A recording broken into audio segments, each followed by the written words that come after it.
इस कार्यक्रम के आयोजक हैं प्रज्ञा श्रवण दिगंबर जैनाचार्य देवनंदी ट्रस्ट, हड़मोकार तीर्थ जैन नॉलेज सिटी, मालसाणे, चांदवाड़, नासिक, महाराष्ट्र। जैन धर्मोस्तु मंगलम, सर्वमंगल मांगल्यम, सर्वकल्याणकारकम, प्रधानम सर्वधर्माणाम, जैनम जयति शासनम, मोक्षमार्गस्य नेतारम, भेत्तारम कर्मभूभृताम, ज्ञातारम विश्वतत्त्वानां, वंदे तद्गुणलब्धये। महावीर भगवान की जय। आचार्य प्रवर श्री महावीर कीर्ति जी महाराज की जय। आचार्य गुरु गणाधिपति गुरुवर श्री कुंतो सागर जी महाराज की, आचार्य गुरुवर श्री कनक नंदी जी महाराज की, श्रीमद् जैन धर्म की।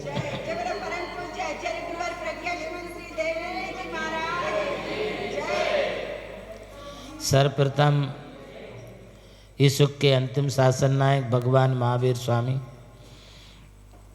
एवं उनकी आराधी आचार्य परंपरा के कट्टर समर्थक परम पूज्य गणाधिपति गणधर आचार्य गुरुवर कुंतो सागर जी महाराज के श्री चरणों में अपना नमोस्तु निवेदित करते हुए आप सबके जीवन को मंगलमय बनाने के लिए तत्वार सूत्र ग्रंथ की विवेचना में कुछ विदेह क्षेत्र की चर्चाएं अपने बीच में चल रही थी। विदेह क्षेत्र का मतलब है जहाँ से कभी भी मोक्ष प्राप्त किया जा सकता हो।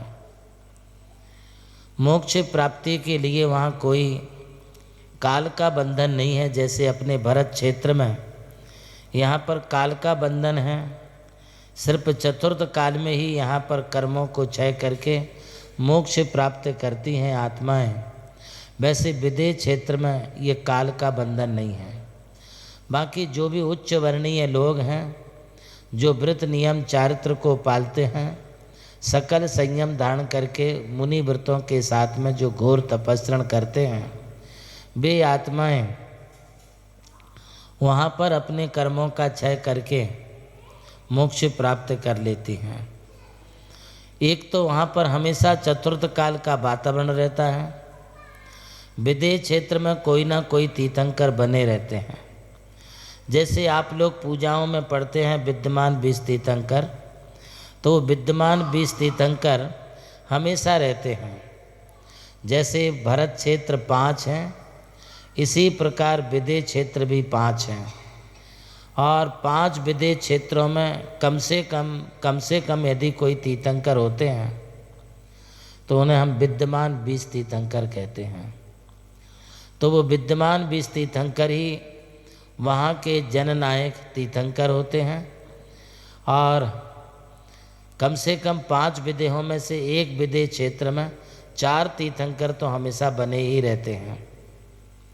इससे कम और किसी भी इसमें नहीं होंगे, अधिकतम कितने भी हो जाएं। अब तीर्थंकरों का सानिध्य है, समोसरण का सानिध्य मिलता है।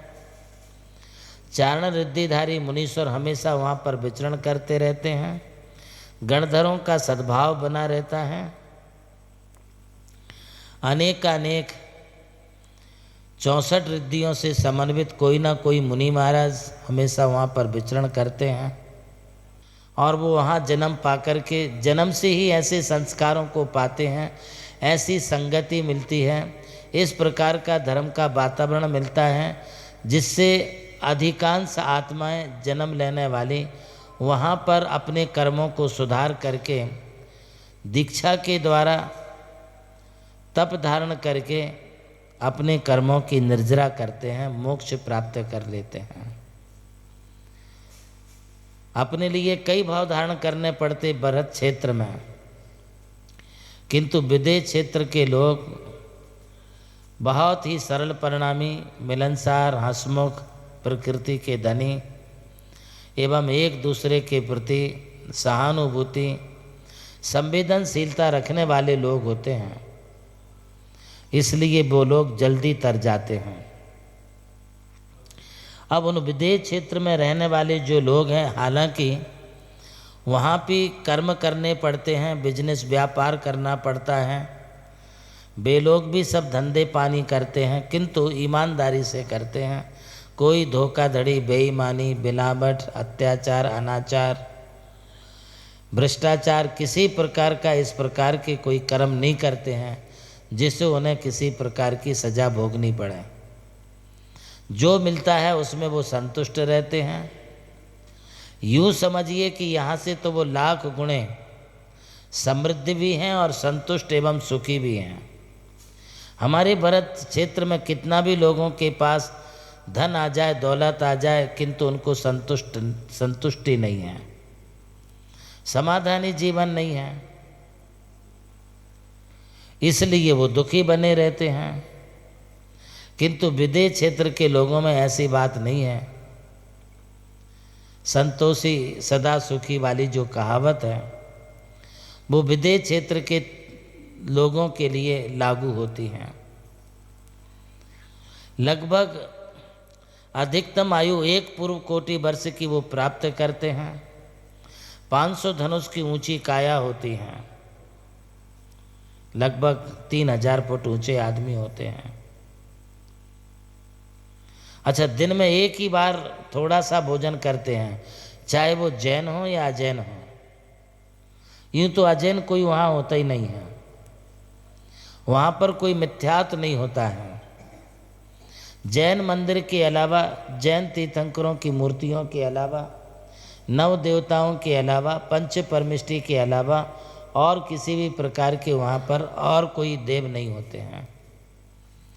हमारे यहाँ जैसे सभी प्रकार के धर्मों के मंदिर मिलेंगे, मस्जिद मिलेगी, गुरुद्वारा होंगे, चर्च होगी, किंतु विदेश क्षेत्र में ओनली जैन टेम्पल, जैन मंदिर के अलावा और कुछ नहीं मिलेगा। इसलिए सभी लोग जैन धर्म का ही पालन करते हैं। ऐसा द्रव्य मिथ्यात्व कहीं देखने में नहीं आता। भावों में मिथ्यात्व भरा हो वो बात एक अलग है। सभी देव शास्त्र गुरु के लिए ही सिर झुकाते हैं। वहाँ पर मुनि तो ऐसे विचरण करते हैं जैसे तुम्हारे यहाँ मंदिरों में 100, 200, 500 लोगों की भीड़ होती है। वैसे विदेश क्षेत्र में 100, 200, 500, 1000 मुनियों की भीड़ रहती है। अब श्रावक कितने होंगे तो इससे अंदाज लगाओ। और हर गांव-गांव में, मंदिरों में, हर गांव-गांव में इतने मुनि महाराज विचरण करते ही रहते। मतलब हजारों के संग समूह के साथ ही वहाँ के मुनि आचार्य भ्रमण करते हैं। लाखों करोड़ों मुनि विदेश क्षेत्र में विचरण करते घूमते हैं और उन सबके आहार पानी व्यवस्थित होते हैं। आज तुम्हारे यहाँ पर कोई 2 साधु पहुँच जाएं तो आपस में चर्चा होने लगती है, अब चौका कौन लगाएगा, कौन करेगा, इनकी क्या विधि है, क्या लेते क्या नहीं लेते। बहुत हेडेक हो जाता, बीपी हाई हो जाती। ये तो हमारे माथे पर आ गया। मुनि महाराज बोले तो कोई माता जी आ जाएं, छुल्लक जी आ जाएं, एक बार महाराज जी का तो मन मार के चौका कर भी लेंगे,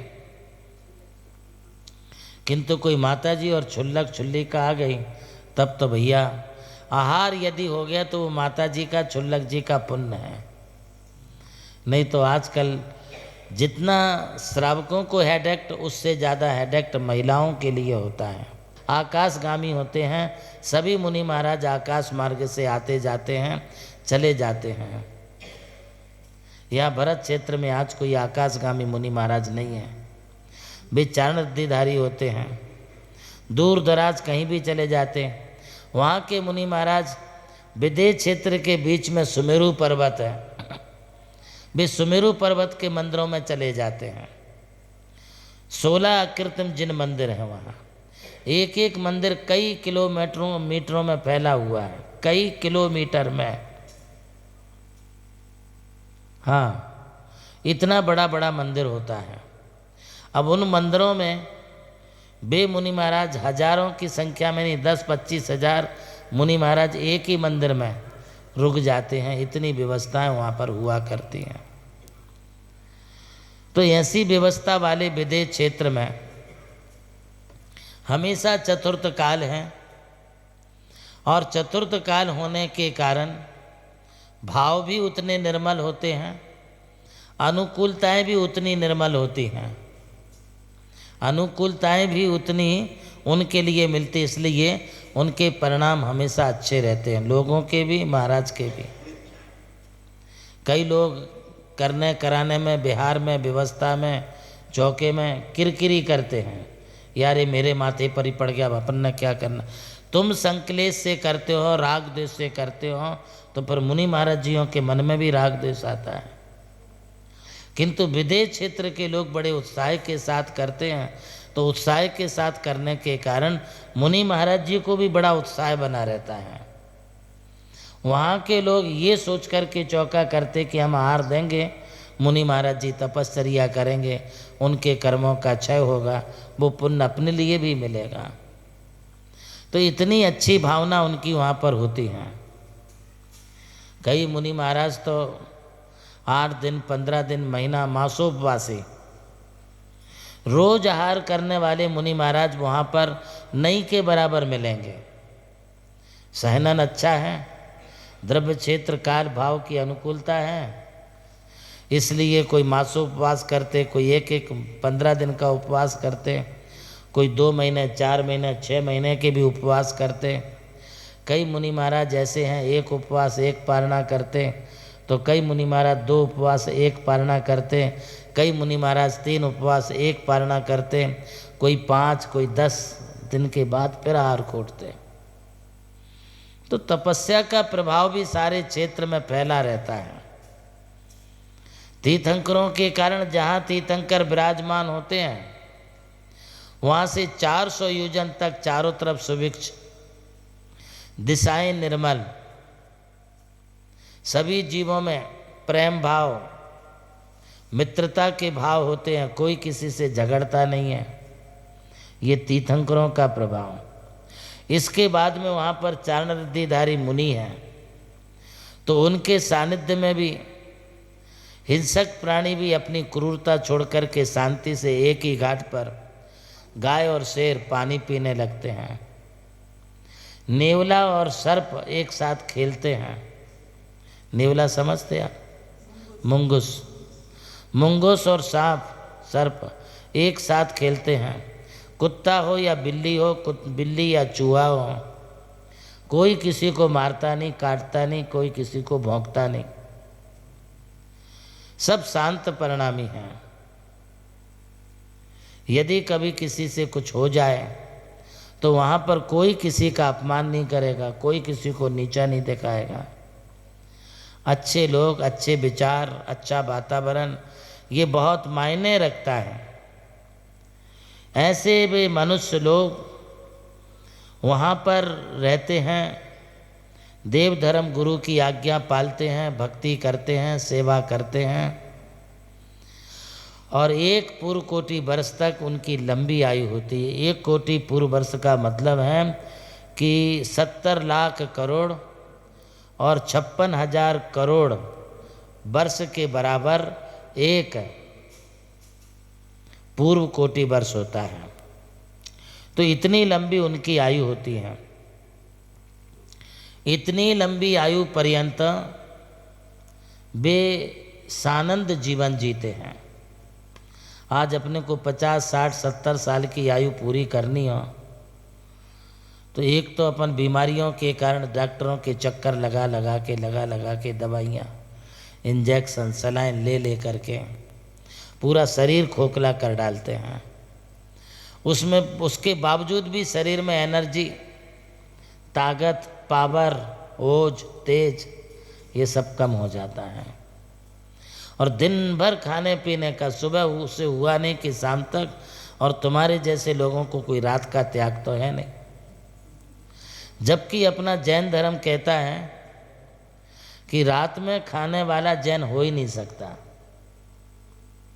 ये थोड़ी कड़वी बात है। दिन में भोजन होना चाहिए, जैनों की पहचान है, और दूसरी पानी छान करके पीना चाहिए, और तीसरा नित्य प्रति देव दर्शन करना चाहिए। अभी 3 भी नियम नहीं पालते हैं। एक बार तुमने पानी छान लिया, रख दिया, तो 24 घंटे घटाघट लेते रहते हैं। और यदि भोजन बन गया तो ठीक, नहीं बना तो जब समय मिला तब बनाते हैं। ये कोई नियम ही नहीं रह गया तुम्हें कि दिन में ही बनाना है। रात में भी खाना बनाते हैं, जबकि रात में कोई पक्षी भी नहीं खाता है। कोई कौआ हो, कबूतर हो, चिड़िया हो, ये भी बेचारे दिन भर खा पी करके एक शाम हुई कि कहीं भी जा कर के अपनी पेड़ की डाली या घोंसलों में कहीं भी बैठ जाते हैं। किंतु तुमको शाम हुई तो तुम्हारे शहर के आजू बाजू में कौन से होटल हैं, उन सब की लिस्ट तुम्हारे दिमाग में आ जाती है, और फिर फोना फानी शुरू हो जाती है। चलो जी हम निकल रहे, तुम आते क्या? हाँ, तो एक को बुलाते तो 4 इकट्ठे होते हैं।